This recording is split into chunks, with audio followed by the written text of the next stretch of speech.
자, 계속 이어서 4번 326페이지죠. 투기결지구 나옵니다. 자, 가장 중요한 규제 내용 중에 하나인데 많이 들어보셨을 겁니다. 자, 일단 투기결지구 및 전매제한이죠, 제목이. 그러면 일단 투기결지구가 있고요. 하나가 더 있습니다. 규제 내용이에요. 조정 대상 지역이 또 하나 있습니다. 자, 이 두 군데 지역 전부 다 지정이 되면 일정 기간 동안 전매 제한을 받습니다. 물론 뭐 대표적으로 요거 말고도 있지만 일단 두 가지를 대표적으로 보시면 되겠습니다. 지금 그럼 투기결지구라고 하는 데가 뭐 하는 데냐? 그럼 일단 주택에 대해서 자, 가격이 막 급등하는 지역이죠. 가격이 막 급등합니다. 자, 급등하는 지역에 대해서 지정하는 지역이라고 보시면 돼요. 그래서 일단 가격이 막 상승하는 지역이죠. 자, P가 붙어서 계속 오르는 지역. 이런 지역은 자, 국가가 어때요? 국가는 지자체가 방치하는 게 아니라 행정청이 자, 요거를 투기 세력이 이 지위라 주택을 취득을 못하게 막아야 됩니다. 그래서 일단 여기서는 일정 기간 동안 전매를 금지시켜요. 사고팔고를 금지시키는 겁니다. 근데 제가 만약에 실수요자입니다. 그러면 당분간 거기 들어가 살 사람들은 뭐 전매 제한을 받건 안 받건 상관이 없겠죠. 뭐 가수요가 문제죠. 그래서 이건 이제 투기 방지라고 생각하시면 돼. 투기 세력이 이걸 사는 거를 이 주택을 자, 지위라 그러죠. 우리가 원래 지위라고 하는데 올해 이제 주택으로 다 통합을 시켰습니다. 그래서 우리가 작년까지는 지위하고 주택을 나눠서 봤는데 올해는 주택으로 다 통일시켰어요. 그래서 투기결지구에서 공급되는 주택 물론 이 주택 개념 속에는 지위가 포함돼요. 지위가 자, 주택은 일정 기간 동안 전매를 할 수 없다. 전매를 알선해서 아니 된다 라고 해서 일단 전매 제한은 좀 이따 보고요. 자, 이렇게 규제를 하는 지역이라고 생각하시면 됩니다. 규제가 굉장히 강합니다. 이거 말고도 뭐 대출 한도도 있고요. 뭐 우리가 세금 부과되는 것도 있습니다만은 지금 공법은 뭐 세금이라든가 뭐 다른 거는 상관이 없는 겁니다. 이걸 누가 지정하느냐, 또 몇 년 동안 얼마 동안 전매 제한 받느냐, 이걸 이제 우리가 중심으로 보셔야 됩니다. 그래서 일단 투기결지구에서 제일 중요한 건 지정권자가 중요하죠. 1번의 지정권자. 그럼 지정권자 누구예요? 그럼 행정처 중에 누구냐? 뭐 이런 건 기본이에요. 기본적으로 좀 아셔야 되는데 일단 국토교통부 장관 지정할 수 있죠. 자, 국토교통부 장관. 자, 그 다음에 두 번째는 시도지사도 지정할 수 있습니다. 자, 시도지사. 그래서 일단 지정권자 먼저 정리하세요. 자, 국토교통부 장관, 시도지사는 우리가 뭐라고 써 있죠? 전문성이 없으니까 주거정책심의위원회 심의를 거쳐서 일정한 지역을 투기결지구로 지정하거나 해제할 수 있다라고 하고, 자, 이 경우 투기결지구의 지정은 지정 목적을 달성할 수 있는 최소한의 범위, 최소한의 범위로 한다. 어려운 거 없고요. 자, 대상지역이 있는데 지금 말씀드린 거예요. 가격이 막 급등하는 지역입니다. 그래서 자, 투기결지구는 해당 지역의 주택가격 상승률이 물가 상승률보다 현저히 높다. 그러니까 투기가 성행한다. 주택에 대해 투기가 성행한다. 판단되면 또는 그러한 우려가 있다라고 판단되면 투기결지구로 지정할 수 있다는 뜻이고요. 자, 뭐 세부적인 기준은 국토교통부 령에 있습니다. 그건 나중에 공부를 하게 되고요. 일단 가격이 급등하는 지역이라고 생각하시면 돼요. 주택 가격이 급등해서 자, 투기가 성행하고 있다. 가격이 막 상승한다. 그러면 일단 묶어보는 거죠. 투기세력이 들어오기 때문에 투기세력이 더 이상 이 주택을 취득하는 걸 막기 위해서 지정할 수 있는 거고요. 자, 오른쪽 가면은 절차가 있는데 그 박스도 있고 그 밑에도 있는데 그 밑에를 보면서 정리를 드릴게요. 자, 의견 청취 또는 협의예요. 자, 여기다 별표하세요. 이게 제일 많이 나옵니다. 자, 우리가 이제 국토교통부 장관도 지정할 수 있고 누구도 지정할 수 있죠. 시도지사도 지정할 수 있는데 요거 이제 지정을 어떻게 해서 지정합니까 또는 해제합니까 라고 하면 이렇게 정리하셔야 됩니다. 국토교통부 장관이 있거든요. 지금 국장이 있고 누가 있죠? 시도지사가 있죠. 이렇게 시도지사 이렇게 있죠. 그럼 국장이 이렇게 있고 시도지사가 이렇게 있는데 국장하고 시도지사는 상급 상하관계죠. 지정 절차가 달라요. 다릅니다. 지금. 그래서 국장이 지정할 때 이렇게 내려갑니다. 내려가면서 의견 들으면 돼요. 시도지사한테 의견 들으면 돼요. 이거는 이제 이런 몇 번 하시다 보면 금방 정리가 되는 부분입니다. 뭐 아주 뭐 난해하거나 하는 부분은 아니잖아요, 사실. 그래서 의견 청취한다 이렇게 하시고, 자, 그다음에 시도지사 할 때가 문제죠. 시도지사가 지정할 때는 내려가시면 안 돼. 키워드가 내려가면서 시장호주구청장한테 의견 들어야 한다 그러면 X 하시면 돼. 이때는 올라가야 됩니다. 올라가면서 협의를 해야 돼. 협의. 자, 협의 이렇게 되는 거죠. 그래서 여기는 시도지사는 국장하고 협의된다. 이게 키워드예요. 이걸 이제 많이 바꿉니다. 그래서 이 절차가 지정 절차인데 다시 한번 정리해드리면, 자, 국장이 할 때는 어떻게 한다고요? 시도지사한테 의견 들어야 돼요. 의견 청취 이거 하는 것이고, 자, 반대로 시도지사가 지정하거나 해제할 때는 국장과 뭐 해야 된다? 협의된다. 이게 지정 절차입니다. 간단히 줄여드렸죠. 이거 자, 요 부분이 이제 핵심이고요. 자, 심의는 다 거치는 거예요. 전문성 없으니까 국장이 되건 시도의사가 되건. 자, 일단 전문성 확보를 하기 위해서 주거정책심의위원회 심의를 거쳐야 한다. 그 내용이 니은번에 있는 거죠. 자, 그리고 4번에 가면 재검토가 나와요. 재검토 밑줄. 그럼 여기를 투기하기로 지정했습니다. 그냥 방치하는 게 아니라 이 지역을 계속 지정할지 아니면 해제할지를 재검토라는 얘기죠. 1년입니다. 자, 1년의 동그라미. 원래 공법이 재검토가 5년이거든요. 자, 투기가지고만 1년입니다. 그래서 자, 이건 국장이 해야 돼요. 국장이 밑줄. 자, 몇 년마다? 1년마다. 지정의 유지 여부를 재검토해야 된다. 자, 정리하시고. 다른 건 중요하지 않고 숫자가 중요하죠. 그래서 그 기간이 몇 년이에요? 그러면 1년마다 해야 됩니다. 대답하신다. 1년마다. 됐고. 자, 이렇게 정리를 하시고요. 조정대상 지역 가볼게요. 비교해 보세요. 자, 투기결지구보다 약간 지금 우리가 완화된 규제가 조정대상 지역이라고 보시면 돼요. 그럼 현재 서울특별시는 전부 다 투기결지구로 묶어버렸죠. 워낙 뭐 주택가격이 상승하기 때문에. 자, 그런데 이거보다 좀 완화된 상태에서 먼저 지정하는 게 조정대상 지역입니다. 그래서 규제가 더 센 게 투기결지구라고 생각하시면 돼요. 간단히 말하면.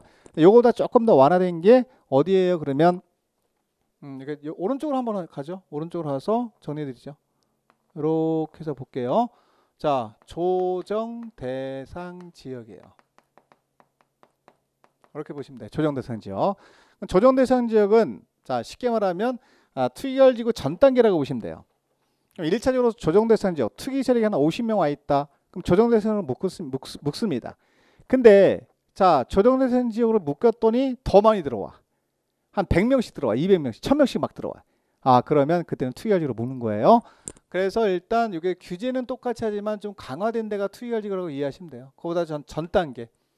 투기결지구로 가기 전 단계가 바로 조정대상 지역이다. 이렇게 보시면 됩니다. 이해되시죠? 근데 이게 이제 우리가 비교 정리 하셔야 됩니다. 자, 분명히 방금 전에 배운 투기결지구는 국장도 정할 수 있고 시도사 정할 수 있었지만 이 조정대상 지역은 국장 많이 정합니다. 요걸 많이 물어보죠. 아주 많이 물어봐요. 기억을 좀 하셔야 돼요. 그러니까 여기는 국장이 아니지 않은 지정 못해요. 그래서 형광색 밑줄. 자, 지정권자 국장밖에 없어요. 국장만 이라고 하셔야 됩니다. 비교가 이제 나중에 될 겁니다. 그러면 여기도 똑같이 가격이 상승하는데 상승폭이 이렇게 크지 않은 지역, 막 투기 세력이 막 꿈틀꿈틀 거리는, 투기가 막 꿈틀꿈틀 거리는 지역이라고 생각하시면 돼.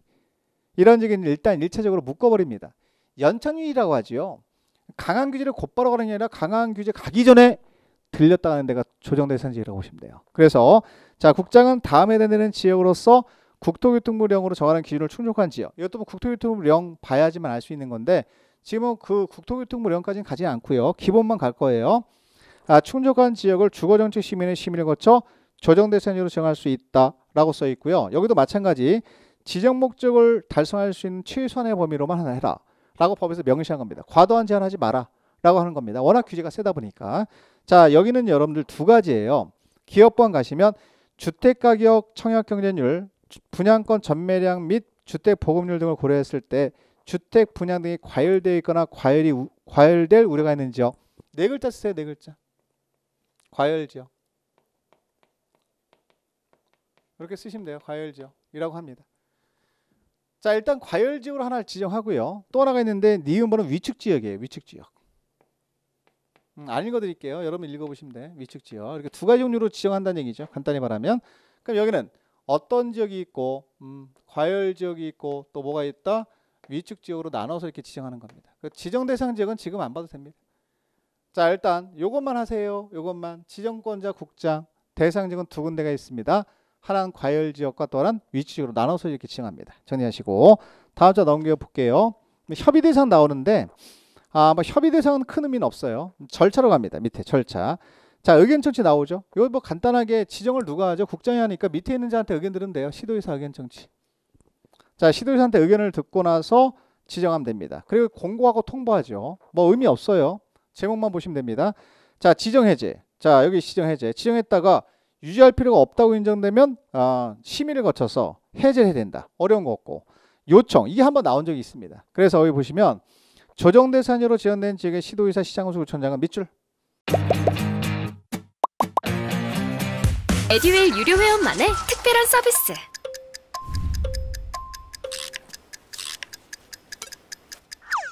하치하차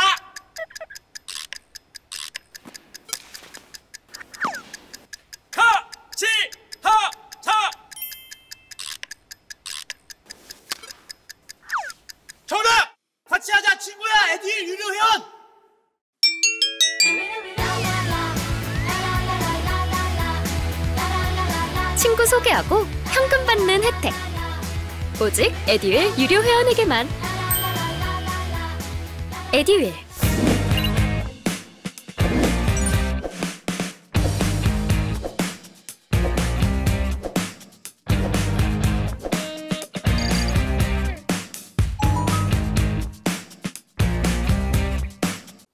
자, 보세요. 지정된 지역에 시도지사 있어요. 자, 누구 있다고요? 시도지사. 또 누구 있다고요? 자, 시장, 군수, 구청장이 있대요. 그럼 여기서 한번 보세요. 똑같은 행정청인데 여기는 시도지사나 시장, 군수, 구청장은 지정권이 있나요, 없나요? 없죠. 지정권이 없어요. 그럼 해제도 못하죠. 그러면 곧바로 국장 찾아가서 해제해 주세요 라고 부탁을 할 수 있다는 얘기입니다. 이 부탁하는 걸 뭐라 그러죠? 우리가 요청이라 그러죠. 요청. 요청할 수 있어요. 요청. 여기서 이게 중요한 건 이제 여러분들 이해하실 때 우리가 요청이라고 하는 개념이 원래 시도지사 같은 경우는 한 단계 위에 있는 자니까 국장한테 요청할 수 있죠. 근데 여기 시장호수구청장도 요청할 수 있다. 이게 좀 낯설 거예요. 원래 시장호수구청장은 누구한테 요청하죠? 시도지사한테 요청하죠. 근데 시도지사가 권한이 없잖아요. 그럼 곧바로 국장한테 가서 부탁을 할 수 있다는 겁니다. 요청의 개념 자체가 그렇게 되니까요. 그래서 시도지사뿐만 아니라 시장호수구청장도 국장한테 요청할 수 있다. 요게 중요한 거예요. 요청할 수 있다. 요걸 알고 계시면 돼. 이렇게 정리해 주시면 돼요. 자, 이거 정리되시죠? 여기까지 정리하고 자, 내려가서 연결고리 찾을게요. 그럼 여기 있는 투기가지구랑 조정대상지역은 둘 다 공통점이 뭐냐? 아까 말씀드렸던 요거예요. 요거.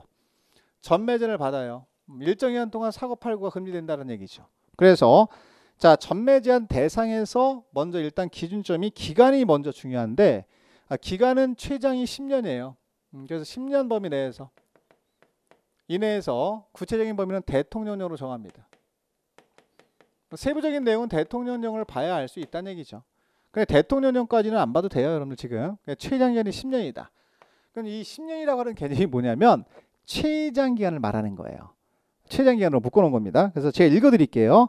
자, 사업체가 건설 공급을 하는 주택, 그 주택 옆에 밑줄, 해당 주택에 입주로 선정된 지위를 포함한다고 써 있죠. 지위. 자, 그래서 우리가 지위까지 포함해서 주택으로 보는 겁니다. 원래는 지위하고 주택이 나뉘어져 있었거든요. 작년까지. 근데 올해는 그냥 통합시킨 겁니다. 공부하기 편하게 돼 있는 거죠. 그럼 여기 주택 그러면 여긴 지위도 포함된 거예요. 주택. 주택이라고 그냥 명시를 해놓은 거죠. 그럼 시험은 이걸 나눠서 내진 않아요. 전부 다 주택이 전매 제한 대상이다. 여기는 지위까지 포함한다. 이렇게 하면 끝나는 거지. 어려워요. 지위까지 포함한 개념이다. 그래서 나눌 필요가 없다는 겁니다. 전부 다 주택이 투기가지구에서 건설공급되는 주택, 자, 조정대상에서 건설공급되는 주택 전부 다 전매 제한을 받는다 라고 하시면 되겠습니다. 기간이 나오는데 보시죠. 10년의 범위에서 형광색 밑줄, 요걸 최장기간이라고 하셔야 돼요. 10년 범위 내에서 대통령령으로 정하는 기간이 지나기 전에는 주택을 전매하거나 알선할 수 없다. 이게 전매 제한이에요. 자, 여기 전매 옆에 자, 형광색 밑줄, 여기서 말하는 전매는 뭐예요? 이 전매가 금지된다 해서 전매는 매매, 증여, 그 밖에 권리 변동을 수반하는 모든 행위를 금지하는 거예요. 딱 하나 빼고 상속. 상속은 만능이죠. 상속은 제외예요. 상속은 제외. 상속은 할 수 있다는 얘기입니다. 그래서 자, 상속. 자, 앞으로 공법에서 상속 나오면 만능 이렇게 하시면 돼요. 만능. 상속 만능이에요. 정리해 주시면 되겠죠. 자, 그럼 상속을 제외한 권리 변동을 수반하는 모든 행위를 금지합니다 라고 하시면 돼요. 자, 그래서 오른쪽 가시면 나오네요. 지금 전매 제한 대상이 일단 두 개를 했어요. 우리가 하나는 투기가지구 에서 건설공급되는 주택, 두 번째는 여기 자, 조정대상지역에서 건설공급되는 주택. 자, 이거 말고 3번도 미치고 놓으셔야 돼요. 네 군데가 전매 제한 받는 거죠. 분양가 상한제 조정주택. 지난 시간에 공부했죠. 자, 분양가 상한제 조정주택도 분양가 자체가 낮아지기 때문에 어때요? 낮아지기 때문에 투기 대상이 되는 거예요. 자, 보세요. 길 건너는 평당 자 3천만 원, 여기는 2천만 원. 자, 그럼 여기 가격이 상승하겠죠. 투기 세력이 어디로 올까? 자, 분양가 상한제로 오겠지. 가격을 올린단 말이에요. 주변 시세가 비슷해지기 때문에. 그럼 따라서 분양가 상한제 조정주택도 당연히 전매 제한 할 수밖에 없다. 또 하나, 공공택지, 외의택지, 민간택지에서 건설공급되는 주택도 전매 제한을 합니다. 네 군데는 기억을 하셔야 돼요. 별표하시고.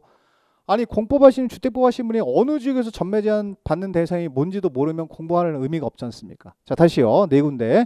자, 두 개는 지금 했으니까 투기가지구 당연히 전매 제한 받고요.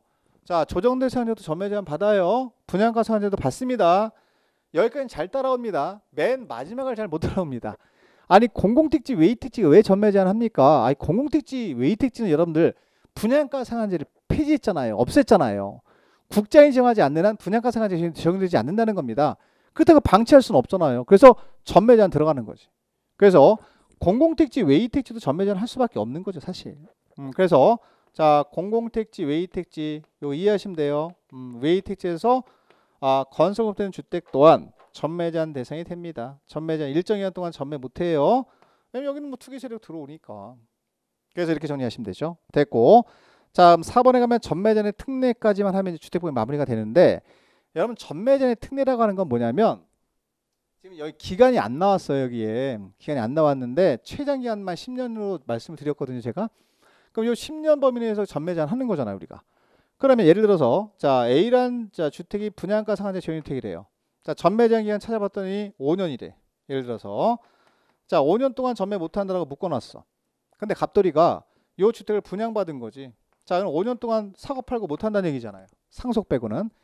자 근데 이 사람이 중간에 서울특별에 살다가 저기 중간에 근무상 발령받아서 제주도로 간 거예요. 제주도 간 거예요. 이렇게 갔다. 자 세대원 전원이 갔대. 전원이.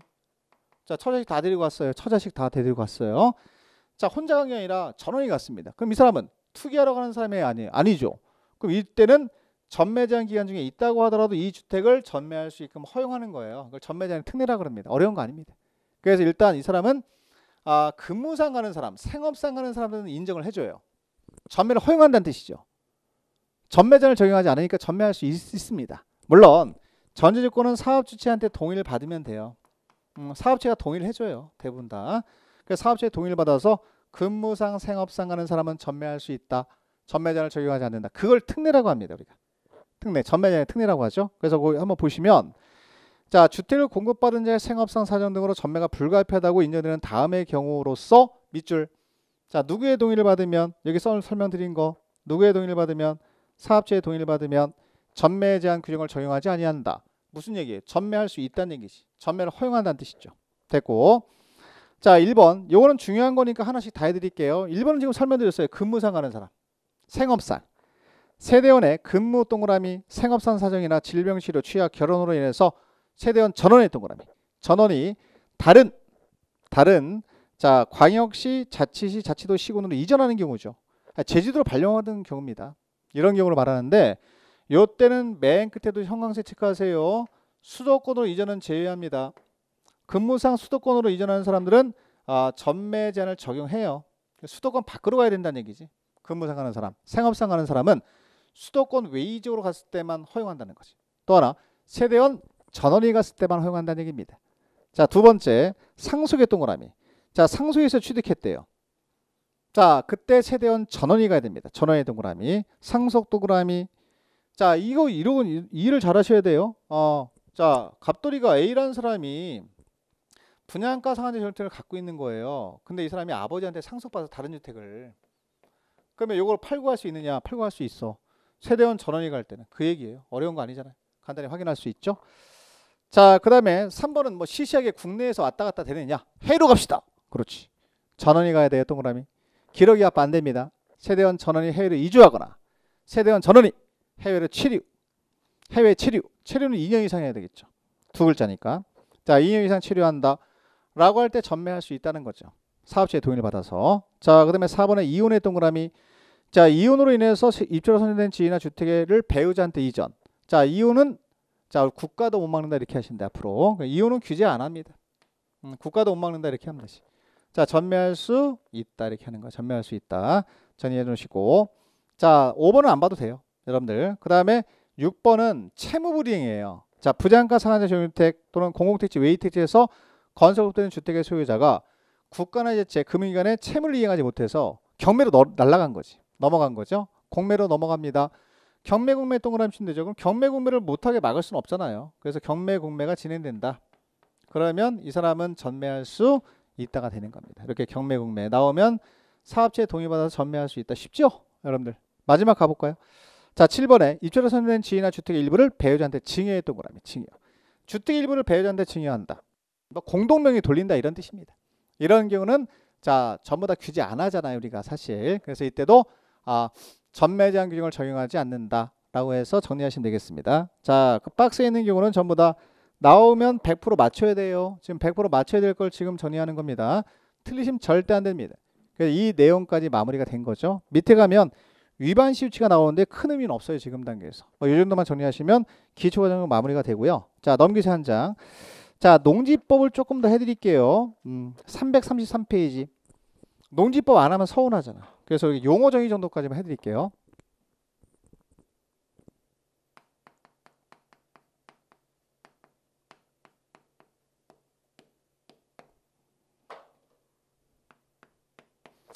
자, 일단 농지법은 여러분들 농지법은 두 문제 나와요. 두 문제 옆에다 써놓으세요. 두 문제. 문항수 두 문제 나오고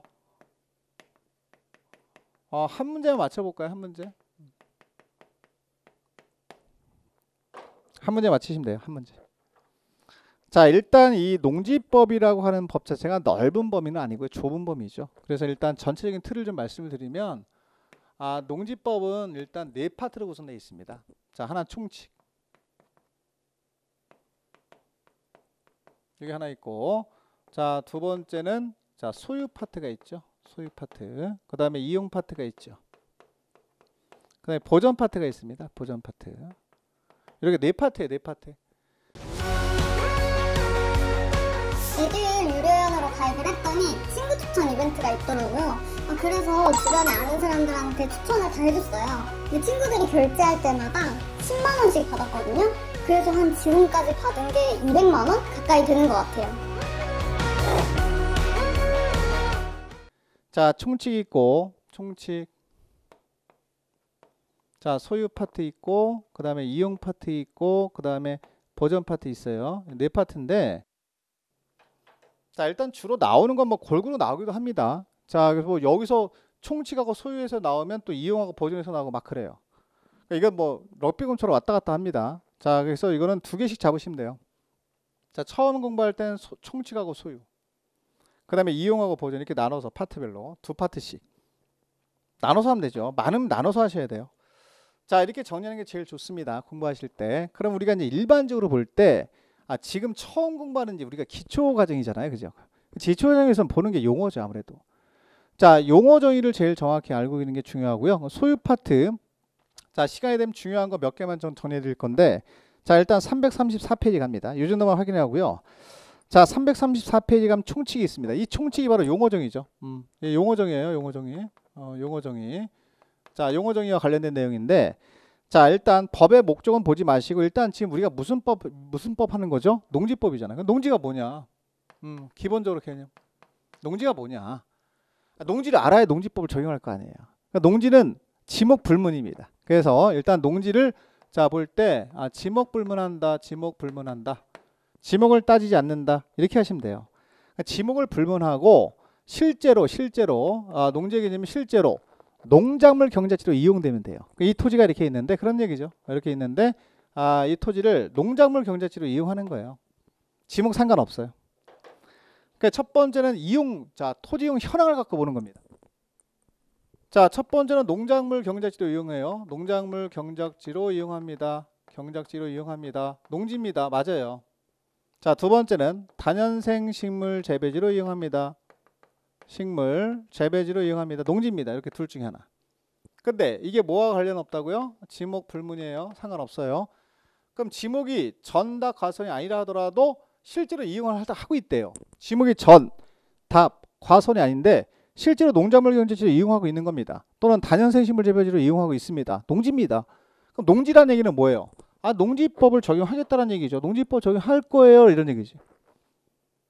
자, 그래서 그 내용이 1번에 있는데 보겠습니다. 자, 농지란 전답 과수원 그 밖에 법적 지목을 불문하고 다음에 해당되는 토지. 다음에 해당되는 자, 그 다음에 해당되는 토지가 기역 또는 니은인데 일단 기역, 니은 두 개를 하시는 건데 디귿은 기역, 리을을 알아야 파생되는 것이죠. 자, 보세요. 기역.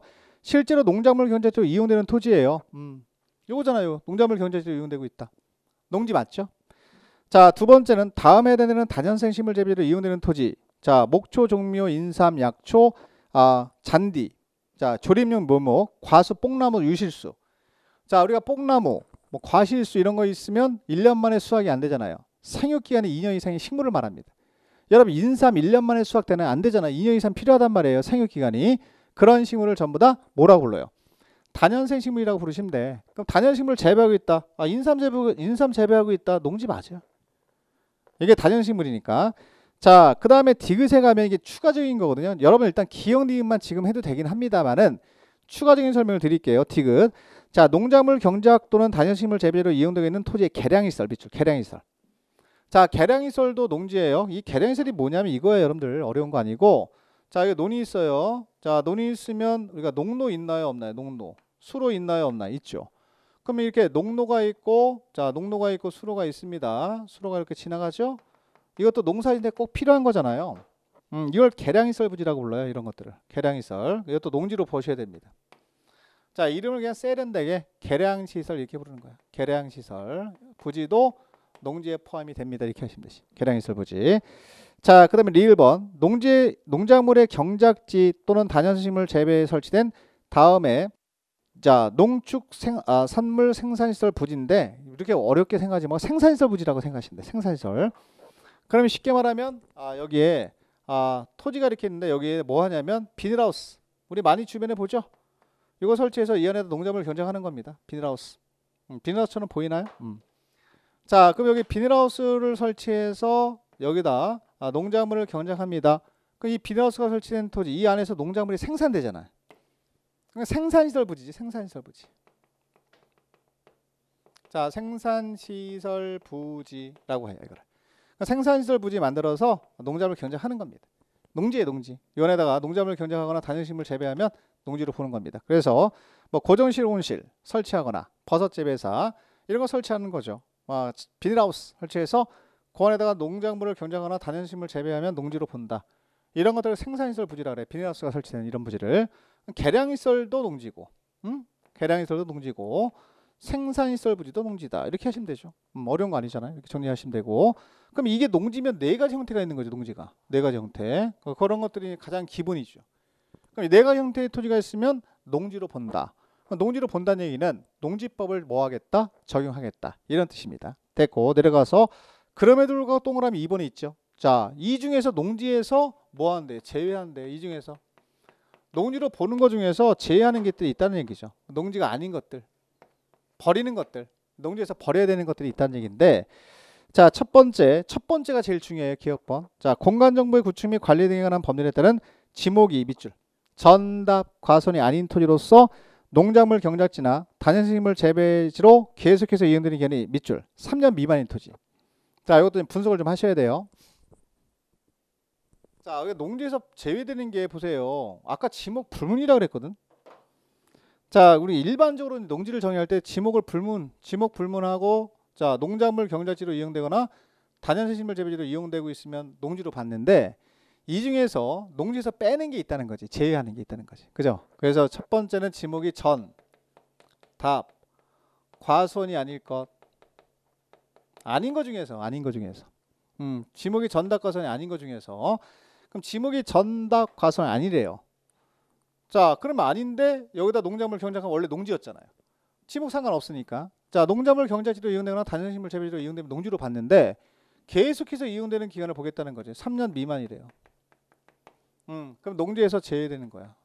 자, 예를 들면은 여기 예를 들어서 설명드리면 지목이 뭐 잡종지다.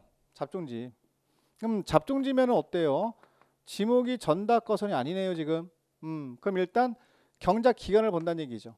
기간을 본다는 얘기예요. 자, 두 가지 샘플 잡아볼게요. 여기다 농작물을 경작하는 기간, 단연식물 재배한 기간이 2년밖에 안 됐대. 그럼 3년 미만이잖아. 농지가 아닌 것이. 그죠? 예. 1년 됐대, 1년. 1년 돼도 뭐 농지에서 빼는 겁니다. 어려운 거 아닙니다. 근데 3년 됐대요. 농지 포함이 되는 거죠. 왜? 미만이라고 하는 건 3년은 포함이 안 되는 개념이죠. 그래서 3년 미만, 3년은 버리는 거니까.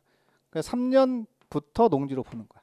이거는 지목이 전답과수원이 아닐 때만 들어가는 거예요. 지목이 전답과수원이 아닐 때. 그럼 반대로 말해볼까요?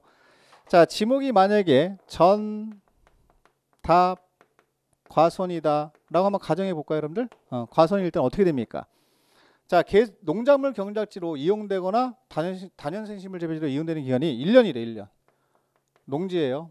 2년이래요. 농지예요. 3년이래요. 농지예요. 상관없어요. 여기는 몇 년 되건 상관없다는 얘기. 그럼 지목이 뭐일 때? 전답 과선일 때는 기간 불문한다. 3년 미만이라고 하는 게 적용이 안 되는 거지. 왜냐면 이 전제 조건을 깔아줬잖아요. 뭐라고? 지목이 전답 과선이 아닐 때만 해당된다고 나왔지. 이 부분을 시험에 많이 내요. 시험에. 농지의 가장 기본적인 개념. 자, 이렇게 정리가 되고, 자, 두 번째가 뭐냐면 공간 정보의 구축 및 관리 등에 관한 법률에 따른 지목이 임야였던 거라면 임야, 산이죠, 산. 자, 임야인 토지로서 산지정 허가나 산지정 신고를 하지 아니하고, 자, 농작물 경작 또는 단연식물 재배에 이용되고 있다. 이건 당연히 농지가 아니죠, 여러분들. 뭐예요? 산에다가 이게 무슨 얘기예요, 2번이? 산에다가 임야에다가 여기다 배나무를 심으는 거야. 전용을 하지 않고 그냥 이 산 형태를 안 바꾸고 전용이라고 하는 게 이렇게 용도 바꿔서 여기다 자 우리가 배나무를 심었어. 이렇게 전용 허가 받고 용도를 바꿔서 그럼 이거는 사과 배나무 밭이에요. 밭 사과나무 밭입니다. 이건 농지입니다. 전용 허가를 받은 상태에서 한다면. 근데 지금 얘기는 뭐예요? 전용 허가나 전용 신고하지 않고 그냥 있는 상태에서 여기 임야에다가 그냥 갖다가 1000그루 2000그루 심는 거야, 배나무를. 그러면 뭐라 그래요? 이 사람이 이거 배나무니까 단연식물이니까 단연식물 재배하고 있으니까 농지 아닙니까? 아닙니다. 이건 배나무 산이에요, 산. 그 얘기예요. 2번은. 두 번째 있는 내용은 이해되시죠? 네, 됐고. 자, 마지막으로 초지법에 따라 조성된 초지의 동그라미. 여러분, 초지는 초지일관 초지일 뿐이다. 농지가 될 수 없다. 그러니까 아예 앞에 법이라고 써 있잖아. 초지법이라고. 만약에 농지였다면 농지법이 적용됐겠죠. 따라서 그 세 가지 박스에는 기억, 니은, 디귿 세 가지는 농지에서 제외되는 겁니다. 정리하시고요. 자, 농지에서 포함되는 거, 농지가 뭔지에 대한 개념과 농지에서 제외되는 거를 아주 기본적으로 알고 계셔야 돼요, 지금. 그럼 이거 모르시면 안 돼요. 자, 그다음에 두 번째 중요한 게 농업인이죠. 잘 나옵니다. 농업인이 누구냐? 그러면 자, 다음에 자, 농업인이라 하면 농업에 종사하는 개인으로서 다음에 해당하는 자를 말한다. 1, 2, 3, 4가 있거든요. 그거 다 정리하셔야 돼. 근데 여러분 그거 보실 때 1번 또는 2번 또는 3번 또는 4번에 해당되면 됩니다. 그 박스에 있는 거 중에서요. 하나만 들어가면 돼. 하나만. 다 들어갈 필요 없어. 한 가지 요건만 갖추면 돼요. 예를 들면 1번 볼까요? 자, 1,000제곱미터, 자, 1,000제곱미터 이상에서 농작물을 경작한대요. 재배하는 면적이지. 농작물을 경작하는 면적이지. 자, 그 면적이 얼마 이상이래요? 농작물을 경작하거나 단연식물 재배하는 면적이 1,000제곱미터 이상이면 농업인이야, 농업인. 또는 잘 기억하셔야 돼. 두 번째 또는이 더 중요한 거예요. 또는 동그라미 쳐놓으세요. 기간. 자, 1년 중 90일. 자, 90일 이상을 농업에 종사하면 돼요. 자, 그럼 이걸 잘 비교해 보세요. 자, 일단 여기는 두 가지 요건을 충족해야 되는 건 아닙니다. 하나만 충족하면 됩니다. 그러면 농작물을 경작하거나 단연식물 재배합니다. 면적이 얼마 이상? 1,000제곱미터 이상이래요.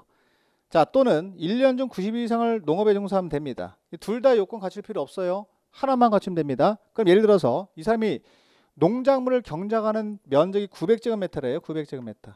해서 농작물을 경작하면서 엔드 1년 중 100일을 농업에 종사한대. 농업인이에요? 아니에요? 농업인이지. 하나 맞췄잖아요. 한 가지 요건 충족했잖아요. 종사하는 기간 90일 이상 됐잖아요. 그러니까 이 요건을 정확히 아셔야 돼요. 무슨 말인지 외우기 전에 무슨 말인지 알아야 됩니다. 둘 중에 하나에 들어가면 농업인이에요. 다 갖출 필요 없어요.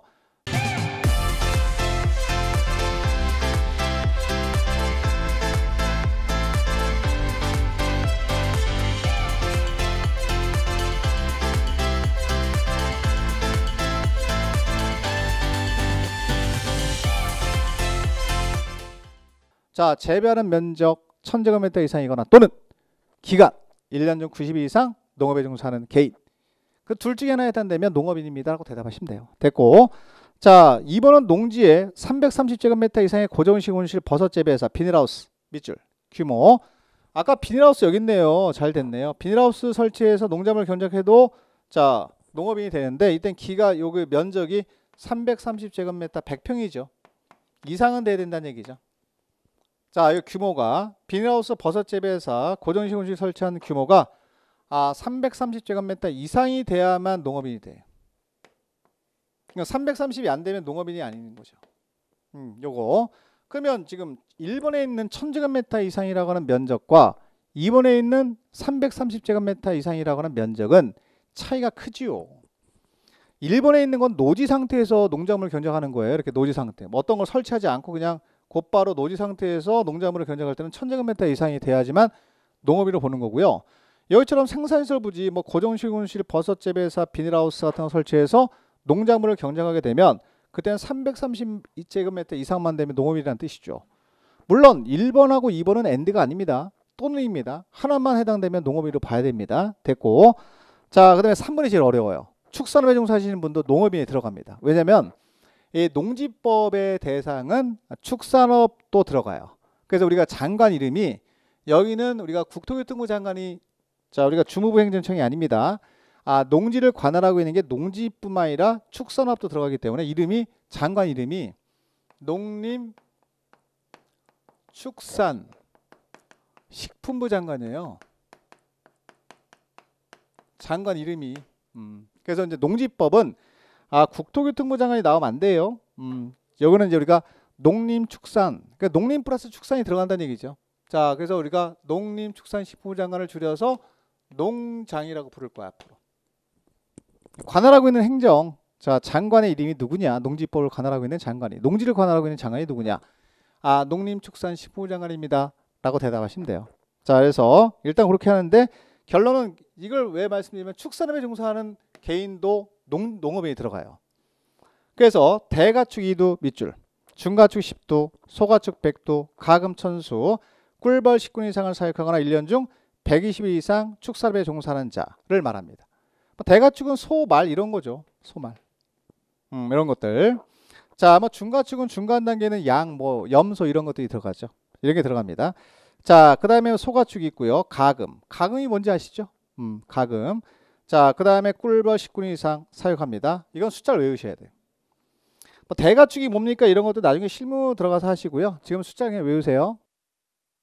대가축 2두, 중가축 10두, 소가축 100두. 저 외웠잖아요. 여러분 외울 수 있습니다. 자, 그 다음에 가금 1000수. 두란 용어 쓰지, 두. 가금은 수란 용어 쓰고. 자, 그 다음에 꿀벌 10군 이상 사육하면 돼요. 자, 여기서도 아셔야 될 게 뭐예요, 여러분들? 이거 요건 다 갖출 필요 없어요. 하나만 갖추면 돼요. 대가축 2두 이상만 사육하면 농업이냐, 무조건. 자, 중가축 10두 이상 사육하면 돼요. 소가축 100두, 가금 1000수, 꿀벌 10군 이상 사육하거나 1년 중 120일 이상. 다시 며칠 이상? 120일 이상. 축산업에 종사하면 되죠. 아까 농업에 종사하는 기간은 며칠이었죠? 90일이었죠. 그래서 이 숫자는 형광색 밑 찍어놓고 좀 외워놓으셔야 됩니다. 왜냐면 이게 답으로 많이 나와요. 제일 많이 나와요. 3번이 별표. 나머지는 우리가 안 틀리거든. 1년 내내 있기 때문에. 대가축 2두, 중가축 10두, 소가축 100두, 가금 1000수, 꿀벌 10군 이상 사육하거나 1년 중 120일 이상 축산업에 종사하는 개인. 자, 이 자를 농업이라고 한다. 마지막 연간 판매액이 나오거든요. 연간 판매액은 120만 원 이상이면 됩니다. 자, 그래서 1, 2, 3, 4에 관한 내용은 어느 정도 정리를 좀 해놓으셔야 돼요. 농지법 할 때. 왜냐면 제가 볼 때는 올해 가능성 높아요. 근데 이 문제가 나오면 틀려서는 안 되는 문제거든요. 이거는. 그래서 우리가 이런 부분을 자꾸 정리를 하셔야 돼요. 여러분들이 정리를 해놓으시고. 자, 3번에 가면 농업인도 있지만 농업법인도 있지. 법인. 그래서 법인은 두 가지 형태가 있어요. 자, 보시면 농업법인이란 농업경영체 육성 및 지원에 관한 법률에 따라 설립된 영농조합법인 밑줄. 자, 영농조합법인 종류만 아시면 돼요. 영농조합법인이 있고요. 자, 농업회사법인이 있습니다. 맨 끝에 농업회사법인. 자, 근데 농업회사법인 앞에 숫자가 나오거든요. 여러분, 농업회사법인을 만들려면 업무집행권을 가지는 중, 자, 형광색 밑줄 3분의 1 이상이 농업인이어야 돼요. 자, 그 요건을 갖추면 농업회사법인을 만들 수 있다는 얘기죠. 자, 그럼 왜 3분의 1입니까? 농업인 세 글자니까. 여러분, 이유를, 자, 숫자는 일단 암기 코드를 잡는 게 제일 중요해요. 농업인 세 글자니까 3분의 1. 세 글자일 때 3분의 1이잖아, 우리가. 그러니까 우리가 농업인이 업무집행권을 3분의 1 이상 갖고 있어야 된다. 농업인으로 본다. 자, 그럼 농업회사법인을 만들 수 있다는 얘기죠. 여기서 물어볼 수 있는 건 그거밖에 없어요, 이 숫자. 자, 숫자에 집중하시면 되겠습니다. 자, 그다음에 내려가서 농업경영. 농업경영은 자, 농업인이나 농업법인이 자기의 계산과 책임으로 농업을 영위하는 것을 말한다. 뭐 어려운 거 없고요. 자, 그러면 전용이 있어요. 전용은 동그라미 쳐놓고 전용 아셔야 됩니다. 그 전용이라고 하는 게 여러분들 그 농지의 개념과 연결되어 있는 겁니다. 자, 보세요. 농지가 뭐였죠? 자, 농작물 경작지로 이용되거나 다년생 식물 재배지로 이용되거나 자, 생산시설 부지로 이용되거나 계량시설 부지로 이용되는 4개 중에 하나의 용도로 쓰면 농지였거든요. 이 용도로 쓰다가요, 이 4가지 용도 외의 용도로 쓰면은 이게 전용이에요. 쉬워요. 쉽죠? 쉽죠, 그죠? 되게 쉽죠. 자, 농작물 경작지로 이용되거나 다년식물 재배지로 이용된다. 자, 계량시설 부지로 이용된다. 생산시설 부지로 이용된다. 농지였잖아요. 그 용도로 쓰다가 그 4가지 용도가 아닌 용도로 쓰게 되면 전용입니다. 그걸 전용이라 그래요. 용도를 바꿔서 쓴다는 얘기죠. 간단히 말하면. 자, 그래서 전용을 한다는 얘기는 결국은 뭐 한다는 얘기죠? 개발한다는 얘기죠. 여러분, 개발한다는 얘기예요. 개발. 전용한다는 얘기는 개발하겠다는 뜻입니다. 그래서 이제 읽어볼게요. 읽으면서 좀 이해가 돼야 되니까.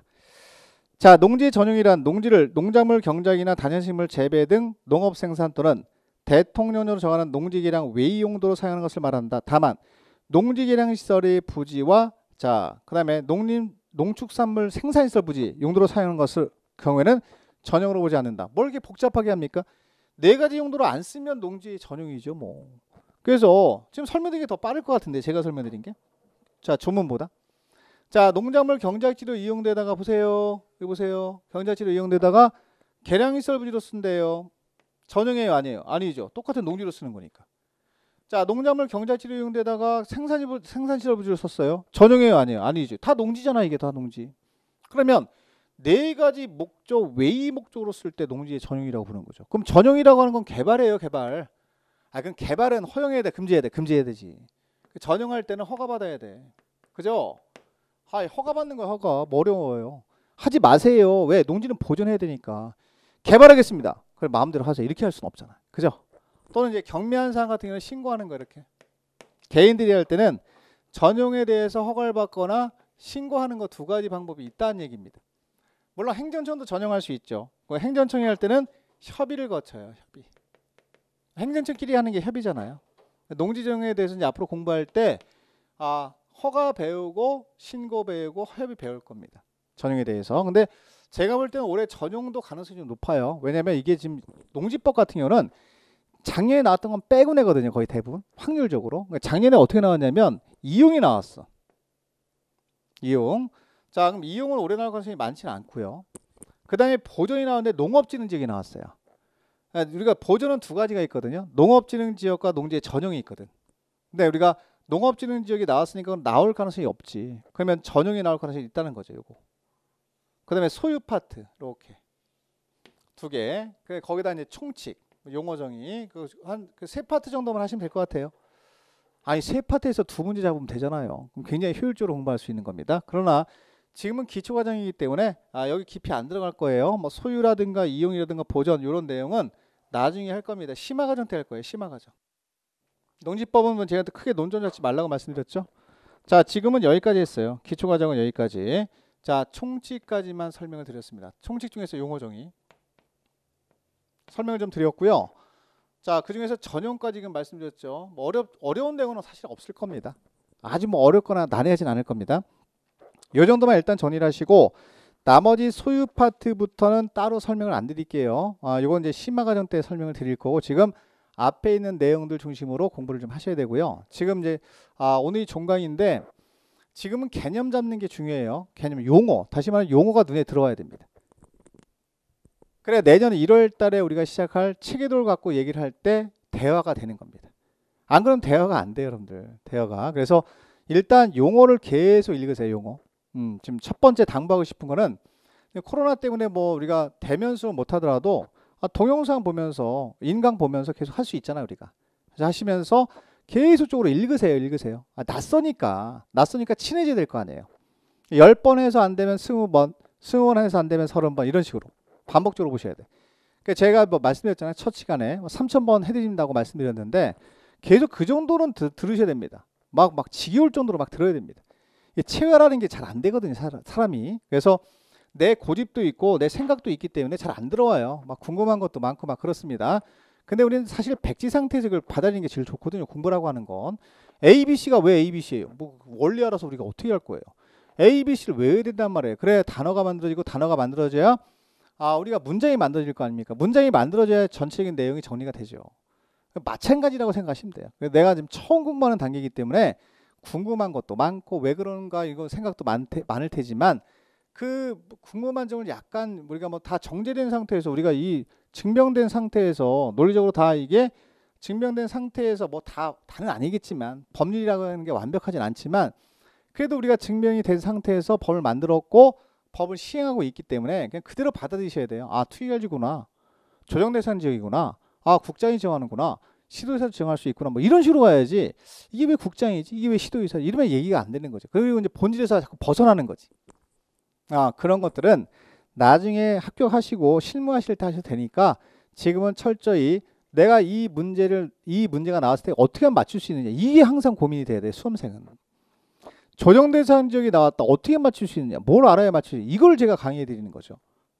맞추기 위해서 시험장 가서 문제를 맞추기 위한 훈련을 하는 게 우리 시험 공부입니다. 그걸 항상 기억을 하시고 조금 더 궁금하더라도 좀 참고 좀 먼저 받아들이는 연습을 좀 해두셔야 돼요. 제가 지난주에 강요라고 하는 걸 말씀드렸는데 그냥 심심해서 말씀드린 게 아니에요. 잘 들으시고 1년 동안 그런 식으로 공부를 하시면 되겠습니다. 자, 기초과정은 여기까지 진도를 이제 마무리를 하고요.